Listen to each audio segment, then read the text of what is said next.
So here's our framework. It's responsive. The next thing we want to do is have the consumer of the framework pass in the title and the subtitle, as well as the image that's going to be displayed as an icon. So I'm in index.html, and let's scroll down to the bottom. And we can see that the consumer is calling our framework by using the PS framework directive. How could we allow the consumer to pass along information? Well, usually in a directive, it's really easy to do it with attributes. Let's pass in a title, and we can pass in a subtitle, and we can even pass in the URL for the image. So how do we pick up these three values within our directive? They are title, subtitle, and icon file. We're passing these in as strings. We're not interested in any kind of data binding.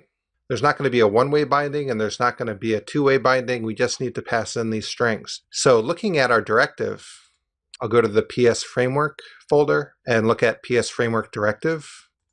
We can pass those into our isolate scope. So the values were title, and to bind a string one time, we can use the @ symbol. We have a subtitle, and I think it was called icon file.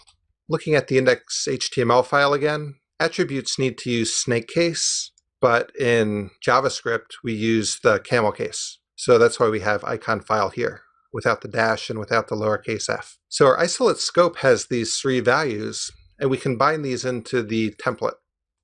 We'll add the title, the subtitle, and we're going to bind to the source property of the image tag. It's called icon file, but we also need to use ngSource.